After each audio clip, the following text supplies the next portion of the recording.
নমস্কার বন্ধুরা, গৌরব পুজো পাঠশালায় তোমাদের সকলকে স্বাগত। তোমাদের সঙ্গে রয়েছে আমি ঠাকুরমশাই গৌরব মুখার্জি। তো দেবী পক্ষে কালী পুজোর মাহাত্ম্যের কথা বলবো, সেটা বলার আগে বলবো এখনো পর্যন্ত আমার চ্যানেলটিকে লাইক এবং সাবস্ক্রাইব করে তারা অবশ্যই চ্যানেলটিকে লাইক এবং সাবস্ক্রাইব করো। এবং যারা ভিডিওটি দেখার পরও কিন্তু সাবস্ক্রাইব করতে ভুলে যাচ্ছ তারা কিন্তু প্লিজ সাবস্ক্রাইব করো।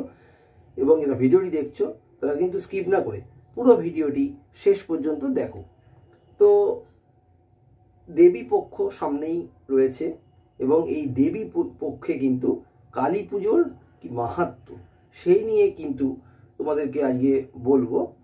তো এই মহালয়া থেকেই কিন্তু দেবী পক্ষের সূচনা বলা যেতে পারে এবং মহালয়া হচ্ছে আগমনী, মায়ের আগমনী বার্তা বহন করে আনে এই মহালয়া। এবং যেদিন সকালে কিন্তু আমরা জানি যে বীরেন্দ্র কৃষ্ণ ভদ্রের কিন্তু যে মহালয়া, সেই দিয়েই কিন্তু মানুষের সেই সকাল শুরু হয়। এবং যেটা না শুনলে কিন্তু আমাদের বাঙালিদের কিন্তু যে পুজো যে আসছে এই ভাবটা কিন্তু আমরা বুঝতে পারি না। এবং সেই দিনে কিন্তু কালী পুজোর অনেক মাহাত্ম্য রয়েছে। তো পরেই কিন্তু রয়েছে কালী পুজো, দুর্গাপুজোর পরেই কালী পুজো হবে।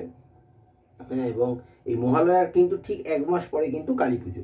তো অনেকেই কিন্তু এই সময়ে পাঠ পুজো করে এবং অবশ্যই যারা কালীর পাঠ পুজো করতে চায় তারা কিন্তু মহালয়া তিথিটাতে করতে পারে, কারণ এই দিনে কিন্তু তর্পণও হয়। এটা কিন্তু খুবই একটা শুভ তিথি, ফলে এই তিথির কিন্তু একটা আলাদা মাহাত্ম্য রয়েছে।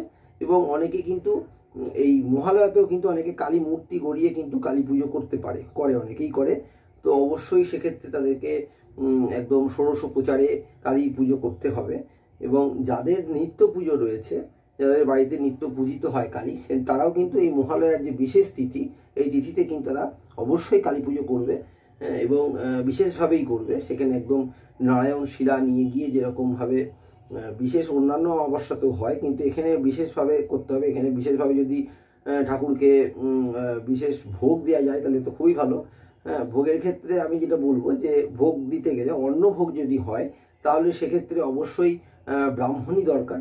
ব্রাহ্মণ ছাড়া তো ভোগ রান্না করতে পারে না। ফলে অন্ন ভোগের ক্ষেত্রে, বিশেষ করে অন্ন ভোগের ক্ষেত্রে, অন্ন হোক, পরমান্ন হোক, পুষ্পান্ন হোক, এই মহালয়াতে যদি ব্রাহ্মণী দিয়ে এইগুলো ভোগ দিয়ে বিশেষভাবে পুজো করা যায়, যাদের আর কি প্রতিষ্ঠিত কালী রয়েছে, কোনো মন্দিরই হোক বা কোনো বাড়িতেই হোক, তারা কিন্তু অবশ্যই এটা খুব ভালো হয়। কারণ যেহেতু এটা একটা বিশেষ তিথি, পুণ্যতিথি এবং দেবী পক্ষের সূচনা, মায়ের আগমনী বার্তা, সেই সময়ে যখন কালী পুজোটা হচ্ছে, মাও হচ্ছে শক্তি, কালীও হচ্ছে শক্তির দেবী। তো ফলে অবশ্যই এইভাবে বিশেষ ভোগ দিয়ে, কিন্তু অন্যান্য অমাবস্যাতেও পুজো হচ্ছে এবং নারায়ণ শিলা দিয়ে হচ্ছে, কিন্তু এইভাবে ভোগ দিতে পারলে খুবই সুবিধা হয়। ব্রাহ্মণী, এবার সেক্ষেত্রে ব্রাহ্মণী লাগে। তো যদি ব্রাহ্মণী দিয়ে না সম্ভব হয় তাহলে অন্নভোগ ছাড়া অন্যান্য বিশেষ ব্যঞ্জন দিয়ে কিন্তু ঠাকুরকে অবশ্যই যদি ভোগ দেওয়া যায় তাহলে খুবই ভালো হয়, যেহেতু বিশেষ তিথি সেই হিসাবে আর কি। তো এবং অন্যান্য যে সমস্ত, সেক্ষেত্রে পঞ্চপ্রচারেই বিশেষভাবে পুজো হবে, নারায়ণ শিলা সহযোগে নারায়ণ পুজো, নারায়ণ স্নান ইত্যাদির মাধ্যমে কিন্তু বিশেষভাবে পুজো হবে। আর তাছাড়া কিন্তু অনেক ক্ষেত্রেই পাঠ পুজো করবে এই দিনে। মাহাত্ম্য যেহেতু রয়েছে দেবী পক্ষ, এবং এই একটাই মিল যে শক্তির দেবী কিন্তু দুর্গা এবং কালী দুজনেই। ফলে কিন্তু অবশ্যই পাঠ পুজো যাদের করার দরকার তারা কিন্তু কালী পুজোর এই আগের যে অমাবস্যা, লাস্ট অমাবস্যা, এটার পরেই কিন্তু কালী পুজো এক মাস বাদে। ফলে এখানে কিন্তু অবশ্যই কালী পুজো, কালীর পাঠ পুজো তোমরা করার চেষ্টা করবে এই দিনে।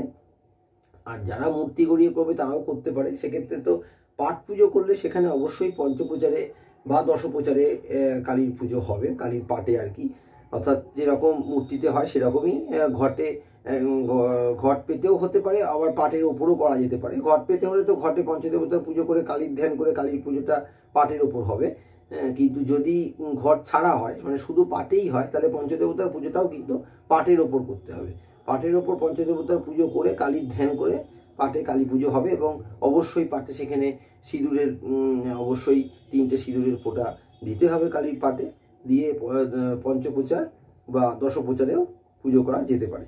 তো যেহেতু এটা একটা বিশেষ দিন রয়েছে, অবশ্যই তোমরা এই পদ্ধতি অনুযায়ী, কিন্তু আমি তোমাদের 3 রকম পদ্ধতির কথা বললাম, অর্থাৎ যাদের বাড়িতে নিত্য কালী পূজিত হচ্ছে তাদের ক্ষেত্রে, এবং যারা মূর্তি গড়িয়ে করবে তাদের তো ষোড়শোপচারে যা যা নিয়ম, মানে এমনি কালী পুজোর যা যা নিয়ম, সমস্ত নিয়ম অনুযায়ী অবশ্যই সেটাও করতে পারে। অর্থাৎ কালীর যদি কালী পুজো করার ইচ্ছা হয় বা কালী পুজোর সময় হয়তো অসুবিধে হয়, সে সময় তো সবার বাড়িতে কালী পুজো হয়, অনেক বাড়িতেই কালী পুজো হয়, ফলে তারা একটু যদি অন্য সময় করতে চায় অবশ্যই কিন্তু এই মহালয়ার দিনকে কিন্তু তারা কালী বানিয়েও করতে পারে, সেই রীতিটা বললাম। এবং আরেকটা হচ্ছে যে পাট পুজো, তার যে রীতি সেটাও কিন্তু বললাম। এবং অনেকে অবশ্যই এই দিনে মায়ের কোনো যদি বাড়িতে সম্ভব না হয় সেক্ষেত্রে অবশ্যই এই দিনে পুষ্পাঞ্জলি দেবে এবং ধূপ দ্বীপ দেবে, কারণ কালী মন্দিরে গিয়ে সেখানে নামগোত্র দিয়ে পুজো এবং তার সাথে পুষ্পাঞ্জলি ও ধূপ দ্বীপের মাধ্যমে কিন্তু এই দিনটা অবশ্যই শেষ করা উচিত।